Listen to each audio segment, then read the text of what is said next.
Area 51 investigator and guide Glenn Campbell has been studying the facility since the early 90s. It was sort of like going to a drive-in movie. You could drive up and look down on the secret base that the government didn't acknowledge.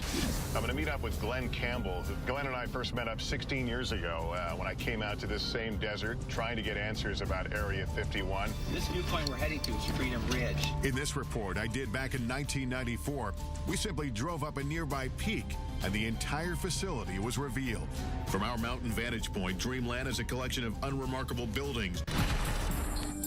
Today, the military has expanded control over land around the base. It's been a long time. So getting a good view won't be as easy. What will we be able to see today?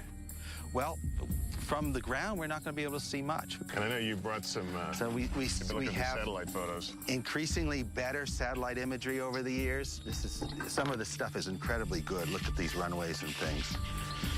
It's still the best way to see it is from overhead. Yeah, the security of this place is part of the intrigue. That's what continues to raise the level of curiosity and even, conspiracy theories. The security here is intense.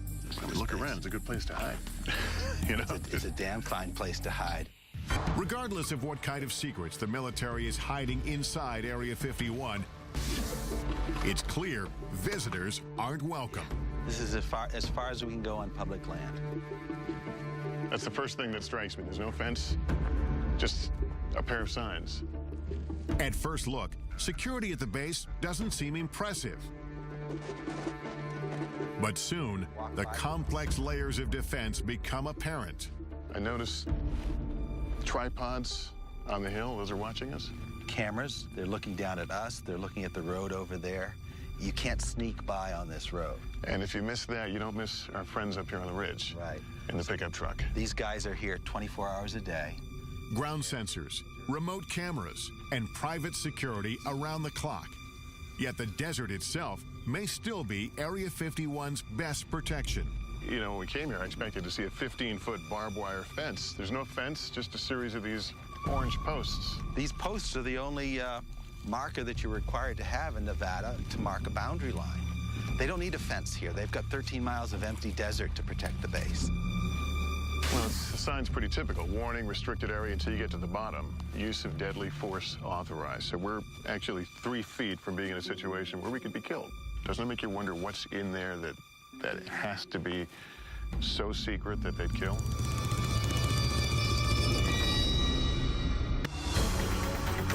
In the meantime, we scale a mountain in search of any sign of structures inside the restricted area.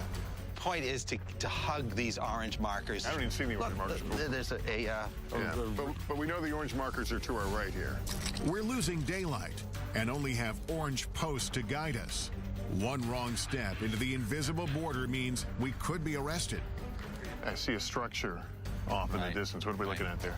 That's the actual guardhouse. That's the actual gate within the Nellis Range. So if you were to keep driving on the road past those signs and you got to that guardhouse, you'd be arrested immediately. We continue to climb upwards until we can't go any farther.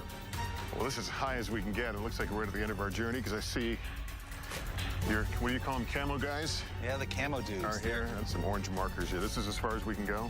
This is where the border changes. I think our only option is to get in the air during daylight, and maybe I'll be able to get a glimpse and get some idea of what's in Area 51. But we're going to need daylight and a chopper. Yeah. Tonight, an investigation to find out. How do people get in here? We'll travel the world looking for answers.